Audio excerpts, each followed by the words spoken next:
그대 폭풍 속을 걷고 있을 때 비바람을 마주해야 할 때 불빛조차 보이지 않아도 그대 혼자 걷지 않을 거예요. 두려움 앞에서 하늘을 보아요. 외로운 그대여 걱정 마요. 꿈꾸는 그 길을 또 걷고 걸어요. 그대 혼자 걷지 않을 거예요. 그대 폭풍 속을 걷고 있을 때 비바람을 마주해야 할 때 불빛조차 보이지 않아도 그대 혼자 걷지 않을 거예요. 두려움 앞에서 하늘을 보아요. 외로운 그대여 걱정 마요. 꿈꾸는 그 길을 또 걷고 걸어요.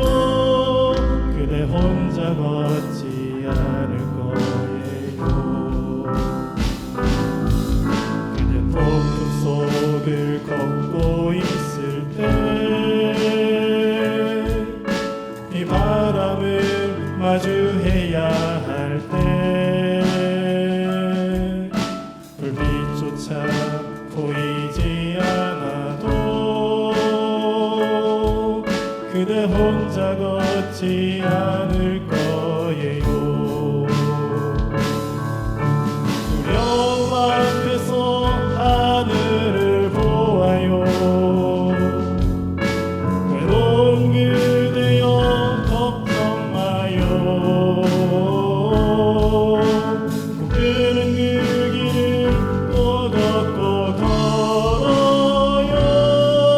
그대 혼자 걷지 않을 거예요. 두려움 앞에서 하늘을 보아요. 외로운 그대여 걱정 마요. 꿈꾸는 그 길을 또 걷고 걸어요. 그대 혼자 걷지 않을 거예요. 두려움 앞에서 하늘을 보아요. 외로운 그대여 걱정 마요. 꿈꾸는 그 길을 또 걷고 걸어요. 그대 혼자 걷지 않을 거예요. 그대 혼자 걷지 않을 거예요.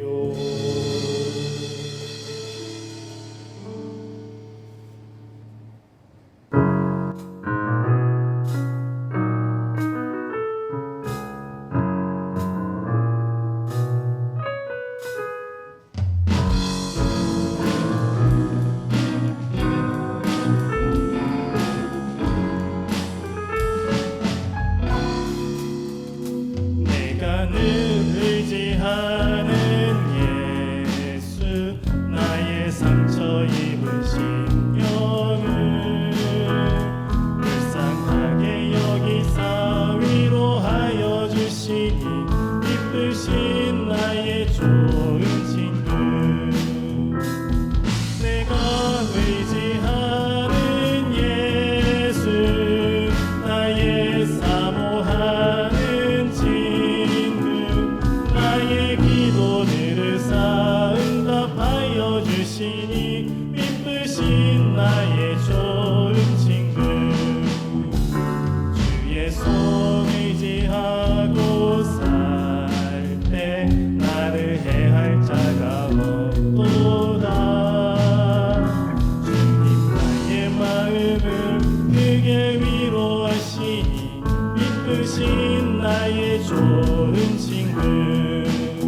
의지하는 예수 나의 사모하는 친구 나의 기도들을 응답하여 주시니 이쁘신 나의 좋은 친구 내가 의지하는 예수 나의 사모하는 친구 나의 기도들을 응답하여 주시니 이쁘신 나의 좋은 친구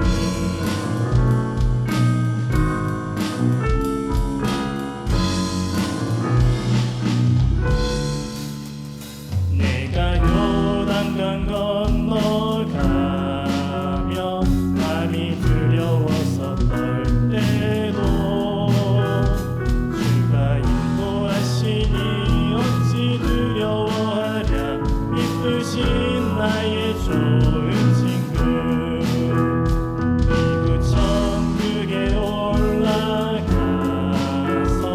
모든 성도들과 다 함께 우리들을 구하신 주를 찬양하리라 이쁘신 나의 좋은 친구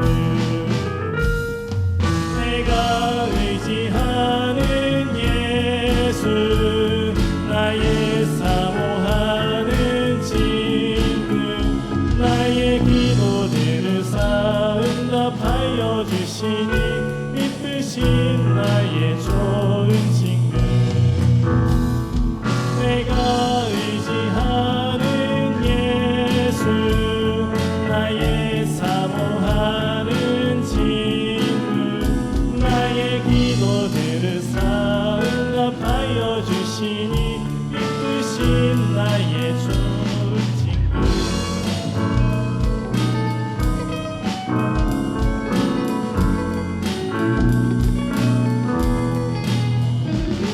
내가 의지하는 예수 나의 사모하는 친구 나의 기도들을 응답하여 주시니 이쁘신 나의 좋은 친구 내가 의지하는 예수 나의 사모하는 친구 나의 기도들을 응답하여 주시니 이쁘신 나의 좋은 친구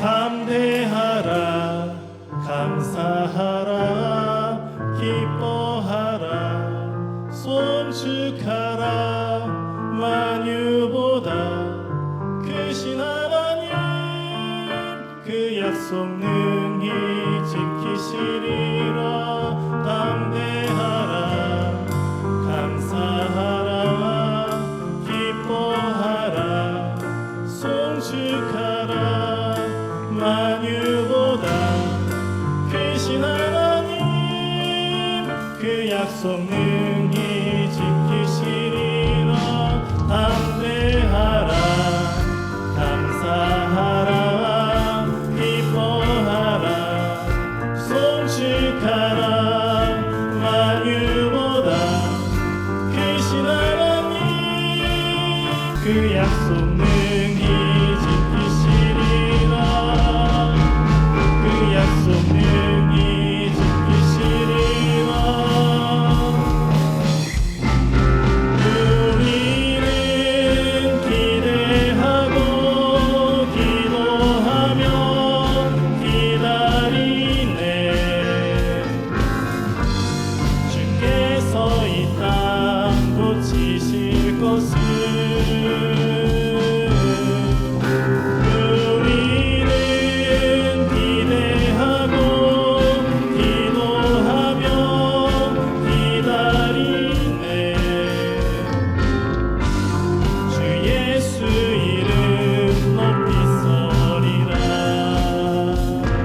지키시리라 그 약속 능히 지키시리라 우리는 기대하고 기도하며 기다리네 주께서 이 땅 고치실 것을 우리는 기대하고 기도하며 기다리네 주 예수 이름 높이 서리라 높이 서리라 높이 서리라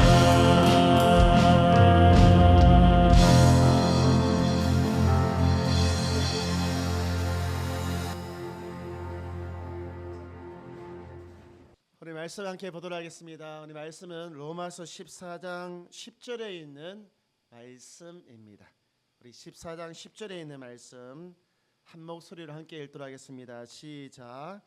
네가 어찌하여 네 형제를 비판하느냐 어찌하여 네 형제를 업신여기느냐 우리가 다 하나님의 심판대 앞에 서리라. 아멘. 사랑하는 성도님, 오늘 말씀의 제목은 하나됨을 살아내는 교회입니다. 하나됨을 살아가는 교회가 아니라 살아내는 교회. 이것은 어떤 목적을 가지고 어떤 의도를 가지고 우리가 해야만 하는 지금 이 시점에서 우리가 반드시 이루어야만 하는 교회의 본질적인 사명을 말하고 있는 것이지요. 지금 대한민국은 260만 명이 이주민과 함께 살아가는 그런 나라가 됐습니다. 197개국에서 온 260만 명의 사람들. 그래서 그런지 우리 직장에서도 또는 아이들이 다니고 있는 학교에서도 심지어 거리를 걸어가다 보면 쉽게 우리의 이웃들을 만날 수가 있는 것이죠. 그래서 우리 사회는 다양한 공동체가 형성이 되어져 있습니다. 그럼에도 불구하고 공동체 하나하나를 들여다보면 옛날보다는 이렇게 더 강하게 결집이 되어져 있지 않고 약하고 더 많은 공동체로 이렇게 나누어져 있는 것이죠. 그래서 지금은 단순하게 함께 살아가는 문제, 이 공존의 문제가 아니라 어떻게 하면 함께 잘 살아갈 수 있는가, 우리가 어떻게 하면 함께 갈등을 해결하고 문제를 해결하면서 함께 잘 살아갈 수 있는가라고 하는 이 성숙한 공존을 고민해야만 되는 그런 시대가 된 것입니다. 최근 6월 5일이죠. 6월 5일 MBC의 보도 자료에 따르면 우리나라 국민들 중 10명 중 7명은 함께 살아가는 이주민과 통합을 해야 된다라고 이야기를 하고 있는 것이지요. 그러니까 성숙한 공존을 우리 사회가 이미 고민을 하고 있다라고 하는 것입니다.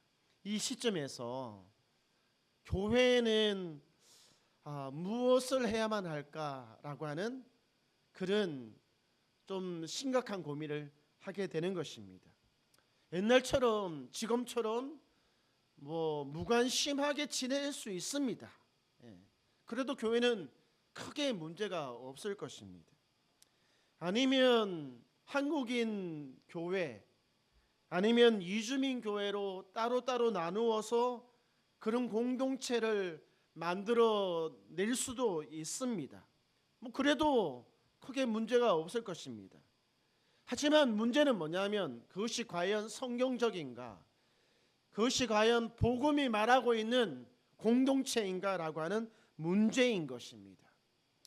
바로 성경적인 관점에서 보면 이것은 본질에서 굉장히 벗어나 있는 그런 상태가 되는 것이지요. 그래서 교회는 우리 사회의 어떤 공동체보다 먼저 앞장서서 성숙한 공존이 무엇인지 그 하나됨의 아름다운 모습을 보여줘야만 되는 그런 사명이 있는 것이지요. 바로 이런 고민을 누가 했느냐 하면 성경에 기록되어져 있는 로마서에서 로마 교회가 했다는 것입니다. 로마 교회는 다양한 사람들이 함께 공존하는 그런 교회였습니다.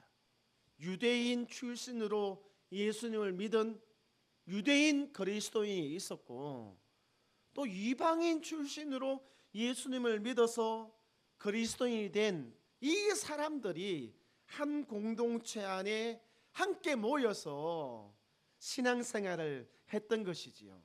그래서 누구보다도 어떻게 하면 우리가 성숙한 공존을 할 것인가에 대한 문제를 고민했던 교회가 바로 이 교회거든요. 당시에 이 사람들 문화가 달라요. 심지어 먹는 음식도 틀립니다. 또 어떤 절기가 더 중요한지에 대한 문제도 너무나 달라서 어떤 일들을 할 때마다 갈등이 일어나는 거예요. 삐걱삐걱삐걱거리기 시작을 하는 것이에요. 그래서 서로가 있잖아요. 그거 아니야. 그거 틀렸어. 그거는 아니야 라고 서로 비판하면서 갈등을 일으켰던 것이죠. 교회 안에서 말이죠. 바로 이런 상황에서 바울은 로마서를 기록합니다. 이 로마서를 통하여서 두 그리스도인 이 두 그룹이 다투지 말고 갈등을 해결하면서 성숙한 공존을 만들어가는 이 방법들을 고면하기 시작을 한 것이죠. 바울이 첫 번째 고면한 것이 뭐냐면 서로 다르다고 하는 것을 비판하지 마라 라고 하는 것입니다. 로마서 14장 1절에 있는 말씀에 보면 믿음이 연약한 자를 너희가 받아라고 하는 거예요. 받아라고 하는 것이죠. 배척하지 말고 따로따로 하지 말고 우리끼리만 하지 말고 그것을 받아들이되 그의 의견을 어떻게 하라고 하는 것입니까? 그가 말하고 그가 의견을 제시하는 이런 것들에 대해서 너 틀렸어. 그거 아니야. 라고 비판하지 말라라고 권면을 하고 있는 것입니다. 무슨 말입니까? 서로 다르다고 하는 것을 비판하지 말라라고 하는 것이죠. 제가 최근에 SBS 그 프로그램 보다가 동상이몽이라고 하는 이 프로그램이 있더라고요. 동상이몽, 같은 곳에 있지만 서로 다른 꿈을 꾼다, 뭐 이런 뜻이잖아요. 거기에 우리 그 송재희, 지소연 부부라고 하는 꽤 유명한 사람이 나오더라고요. 결혼 지금 9년 정도 지났고 아기도 있고. 그런데 이 두 부부 사이에는 겉으로 보기에는 아무런 문제가 없는데 속으로 들어가서 보면 서로 티격티격 싸우는 거예요. 결혼 9년 차인데. 하기야 뭐 결혼 9년 차 가지고 저는 뭐 20년, 25년 돼도 티격티격 지금도 싸우고 있으니까 말이죠. 어떤 문제로 이렇게 서로 다투나 봤더니 청소하는 문제 있잖아요. 집안에 뭐 이렇게 어지러진 거 청소하고 정리하는 문제 때문에 서로 아주 심각하게 서로 다투고 있더라고요. 남편은 눈에 보이는 거 있잖아요. 지저분한 거 볼 수가 없어요. 청소기를 막 돌리고 그것을 갖다가 서랍장에다가 탁탁탁 집어넣어놔요. 문제는 뭐냐면 집어넣는데 어디다가 정리한지를 모르는 거예요.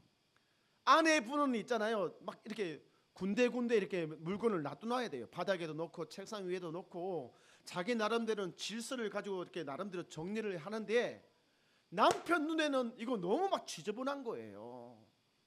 그래서 막 아내분이 찾는 거예요. 여보, 그 물건 어디 있어요? 그러면 네, 정리했는데. 그럼 어디 있냐고요? 하면 어디 있는지를 모르는 거예요.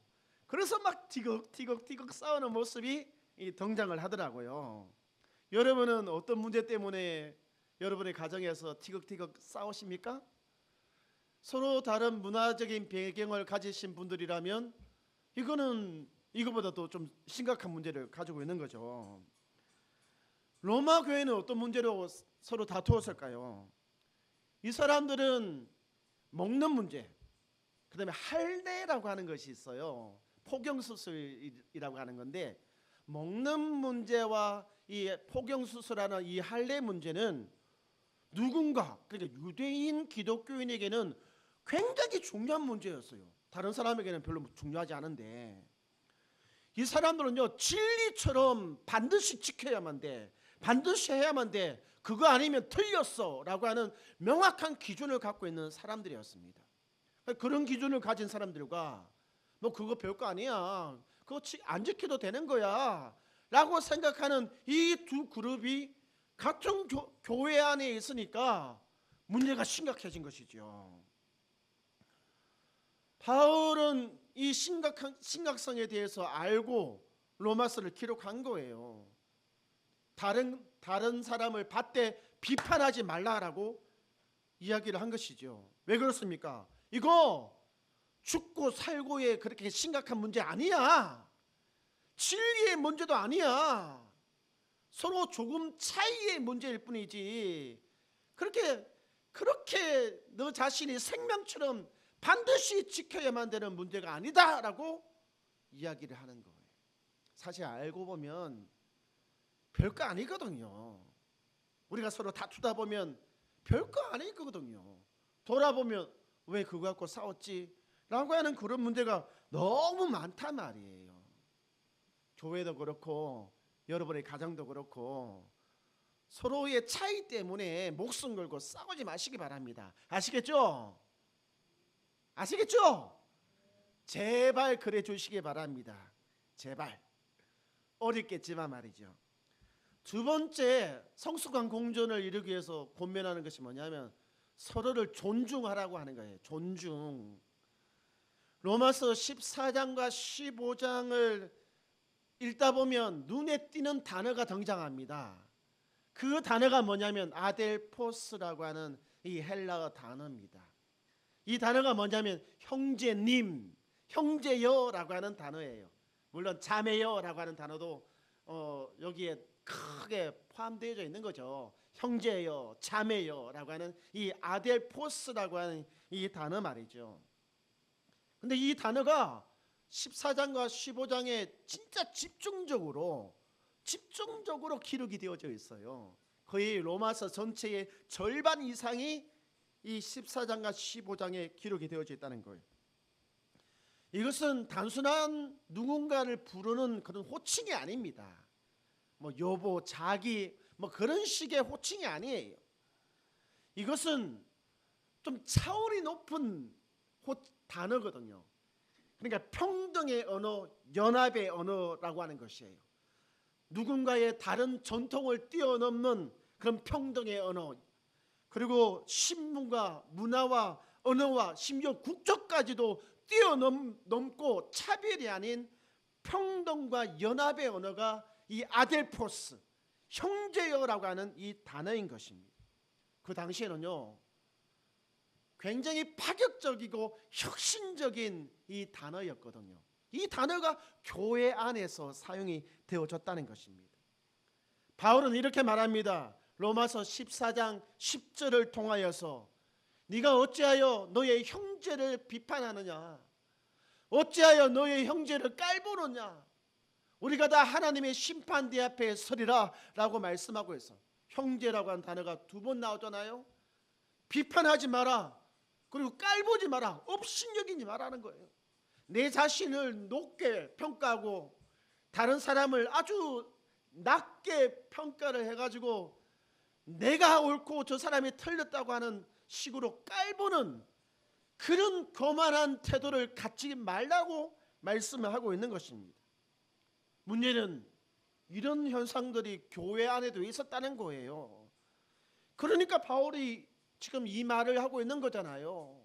이 말을 여기에 보면 너의 형제라고 이야기를 하고 있는 거예요. 다른 사람의 형제가 아니라 바로 나의 형제, 여러분의 형제입니다. 비록 그 사람이 국적이 나와 다르고 그 사람이 나의 신분이, 당신은 주인이고 다른 사람은 종일지라도, 비록 신분이 틀릴지라도 당신이 형제입니다. 형제, 당신은 자매입니다 라고 그 사람을 존중하라고 말씀을 하고 있는 것이죠. 여러분, 이 형제라고 하는 이 표현이 빌레몬서 1장 16절에는 더 분명하게 나타나고 있습니다. 여기 보면 이제부터가 뭡니까? 예수 그리스도를 믿어서 같은 그리스도인이 된 지금부터는 종과 같이 대하지 마라, 노예처럼 대하지 말라고 하는 거예요. 이제는 당신 밑에서 발 닦아주고 물 갖다 주고 음식 갖다 주고 그렇게 신분이 낮아서 종처럼 노예처럼 살았던 사람일지라도 이제부터는 그리스도 안에서 같은 그리스도인이 된 지금부터는 그렇게 대하지 말라고 하는 거예요. 어떻게 대하라고요? 형제로 대하라는 거예요. 형제. 이 형제라고 하는 이 단어가 신분의 차이를 뛰어넘는 강력한 언어인 것입니다. 할렐루야. 그러니 교회 안에 그 어떤 조건으로 차별이 있어서는 안 된다라고 하는 사실을 말씀하고 있는 것이죠. 그런데 이 대한민국의 역사 안에서 이런 교회가 있었습니다. 신분의 차이를 뛰어넘고 따로따로 예배드리는 교회가 아니라 한 공간 안에 신분의 차이를 뛰어넘고 함께 예배를 드렸던 교회가 1800년도에 있었다고 하는 거예요. 여러분, 이 그림 하나 보시기 바랍니다. 이 숙관 그림이죠. 우리가 지금 세 번째 보고 있는 그림이잖아요. 홍문석골 교회가 있었던 자리입니다. 홍문석골 교회가 바로 이 신분의 차이를 뛰어넘고 백정이라고 하는 신분과 양반이라고 하는 이 신분의 차이를 뛰어넘고 한 자리, 한 장소, 한 시간 안에 함께 예배를 드렸던 교회인 것이죠. 그 당시는 너무나 충격적인 그런 교회였습니다. 하지만 교회가 이 일을 해냈던 것이죠. 신분의 벽을 뛰어넘고 말이죠. 심지어 이 홍문석골 교회는 나중에 이제 인사동에 있는 이 성동교회라고 이렇게 이름이 바뀌어졌는데, 심지어 어떤 일까지 있었냐면 이 교회에 왕족이 있었습니다. 왕족. 조선이라고 하는 나라는 왕이 있었잖아요. 왕에는 왕의 패밀리, 가족이 있잖아요. 그래서 왕족이라고 한단 말이에요. 이 왕족이 이 교회에 출석을 했어요. 나온 것이지요. 근데 그 왕족에 보면 이렇게 그 옆에서 도와주는 여러 이게 하인들이 있잖아요. 하인. 그 중에 그 이 왕족이 말을 타고 가면 말을 이렇게 잡아주는 마부가 있었습니다. 신분이 아주 낮은 사람이었죠. 근데 이 말을 끄던 이 마부가 예수님을 믿고 이제 그리스도인이 된 거예요. 그리고 너무 기쁘니까 이 마부가 있잖아요. 자기의 주인한테 예수님을 전한 거예요. 왕족인 이 사람한테. 그리고 이 왕족인 이 사람도 나도 이제 예수님 믿어야지 라고 하면서 같은 교회에 나오게 된 거예요. 그러면서 있잖아요. 어떻게 호칭이 서로 바뀌기 시작을 한 거예요. 그러니까 옛날에 당신은 나의 종이었지만 당신이 먼저 예수님을 믿었으니까 이제는 당신이 나의 형님입니다. 형님. 주인님이라고 불렀는데 자기가 이제는 형님이라고 부르는 거예요. 여러분 어떻게 이런 일이 가능합니까? 어떻게 이런 일이 가능합니까? 세상적인 방식으로는 불가능한 일입니다. 그렇지만 교회는 이것을 가능하게 했다는 것이지요. 형제라고 하는 이 단어 말이죠. 서로 이렇게 사이좋게 지내는 부부 사이에는 아주 친밀하게 자기들끼리만 부르는 그런 애칭이 있대요. 애칭. 혹시 김봉호 집사님 서로 애칭이 있어요?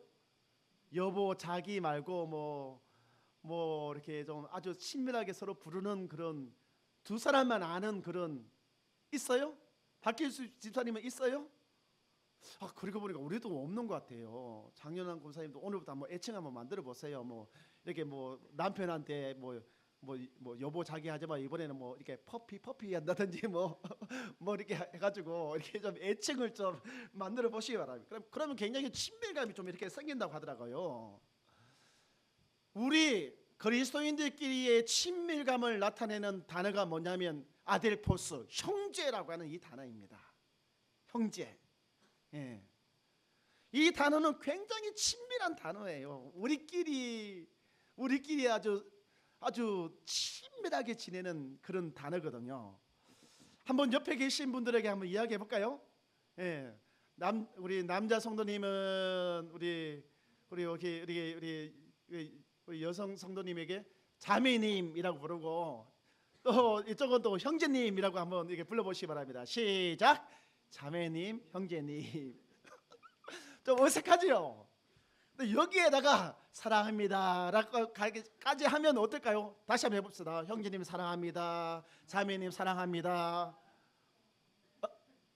진짜 좀 이게 닭살이 돋을 정도로 좀 그렇잖아요, 그죠? 사실 형제 자매라고 하는 이 단어가 우리에게는 너무 평범한 단어인데, 요즘 드라마라든지 바깥에 나가 보면 좀 이상한 곳에서 뭐 이단이나 뭐 사입이나 뭐 이런 사람들이 형제님, 자매님 이렇게 사용하니까 좀 이상하게 보이는데, 사실은 우리가 회복해야만 되는 단어입니다. 반드시 교회가 회복돼야 되는 단어예요. 이 단어는 평등함을 의미합니다. 평등함.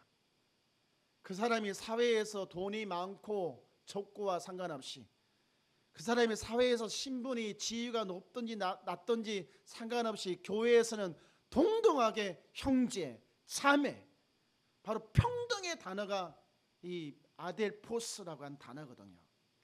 우리 그런 의미에서 한번 다시 해봅시다. 형제님 사랑합니다. 자매님 사랑합니다. 집사님 빨리 해보셔요. 예? 자매님 사랑합니다. 형제님 사랑합니다. 예. 이제 말씀을 마무리하도록 하겠습니다. 지금은 다양성의 시대입니다. 그 다양성 속에서 교회는 하나됨을 만들어야 되는 사명이 있는 공동체이지요. 세상은 차별의 언어를 말을 하고 있습니다. 중상층, 상류층, 갑, 의, 이런 차별의 언어를 말을 하고 있지만, 교회는 하나됨의 언어를 사용해야만 되는 곳이지요. 교회는 성경의 말씀을 이제 현실로 만들어야 되는 사명을 띠고 있습니다. 그 일을 저와 여러분이 지금 이 시대 가운데 해내기를 주의 이름으로 축원드립니다. 그래서 우리 다인교회의 사명 선언문이 있습니다. 우리가 반드시 해내기를 원하는 이 사명 선언문이 있습니다. 우리는 그리스도 예수 안에서 복음으로 교회 공동체를 통하여 성숙한 공동체를 이 땅에 세웁니다. 이것이 우리가 해내야만 되는 사명이고, 이 교회가 존재하는 이유이며 목적입니다. 한번 저를 따라서 해볼까요? 우리는 그리스도 예수 안에서 복음으로 교회 공동체를 통하여 성숙한 공동체를 이 땅에 세웁니다. 아멘. 우리 함께 찬양하겠습니다. 620장 다시 한번 찬양하도록 하겠습니다. 찬송가 620장입니다.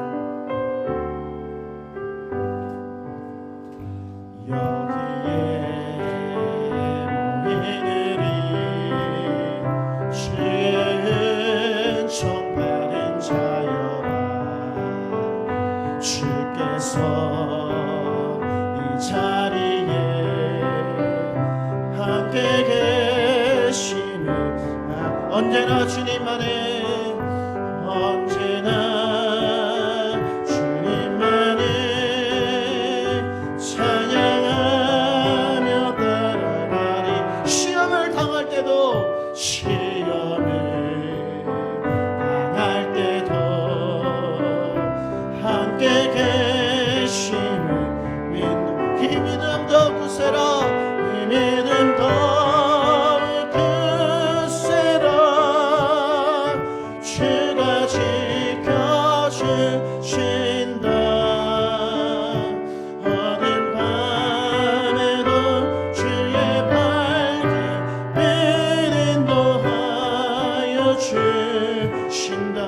주님이 뜻하시니 주님이 뜻하시니 헤아리기 어렵거든 언제나 주 안에서 언제나 주 뜻 안에 내가 있으니 사랑과 말씀들이 나를 더욱 새롭게 하니 때로는 넘어져도 죄의 승리를 믿노라 할렐루야 이 믿음 더 굳세라 주가 지켜주신다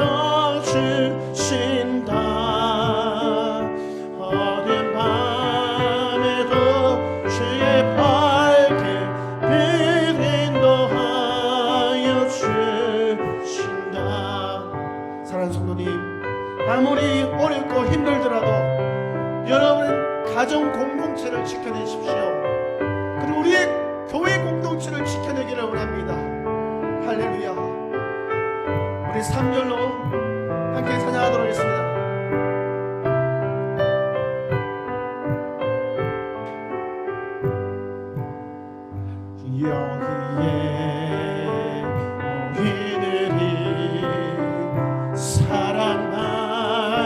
주의 자녀라 주께서 뜻하신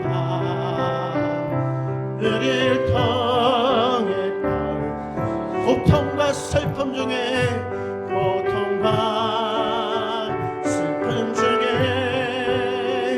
더 주님을 지어 어려움을 이겨내고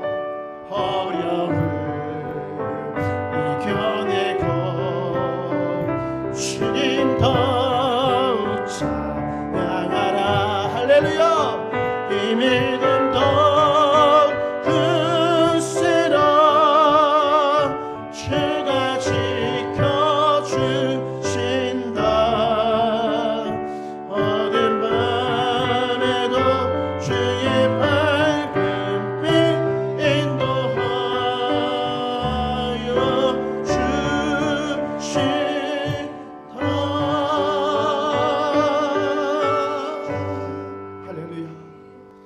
우리 이 시간 함께 기도하기를 원합니다. 하나님이 선물처럼 허락하신 여러분의 공동체가 있습니다. 여러분의 가정, 살아온 배경이 서로 다른 두 사람이 만나서 가족을 이루었습니다. 갈등이 있지요. 달라도 너무 달라서 상처도 많이 받지요. 여러분에게 여러분의 가정을 성숙한 공동체로 만들 사명을 주셨습니다. 이제 피하지 마시고 여러분의 가정을 지금보다 더 살아가기에 성숙한 아름다운 공동체를 여러분이 만드십시오. 우리에게 교회 공동체를 주셨습니다. 참 특별한 공동체를 주셨습니다. 국적이 다르고 문화가 다르고 언어가 다른 사람들이 모여서 하나의 공동체를 만들 사명을 주셨습니다. 우리 이 교회 공동체도 성숙한 공동체로 함께 만들어가기를 원합니다. 여러분의 가정과 우리 교회를 위하여 함께 기도하도록 하겠습니다. 살아계신 하나님, 바라고 원합니다. 서로의 다름을 넘어서서 성숙한 가정 공동체, 교회 공동체를 세워나가게 하여 주시옵소서. 이제는 우리 주 예수 그리스도의 그 거신 은혜와 하나님 아버지의 놀라우신 사랑과 성령 하나님의 감화 감동 교통하심이 우리를 통하여 언어를 넘어서고 문화를 넘어서고 또 국적을 뛰어넘어서 성숙한 가정과 교회를 세우기를 원하는 모든 교회와 성도들 머리 위에 이제로부터 영원토록 함께 있을지어다. 아멘.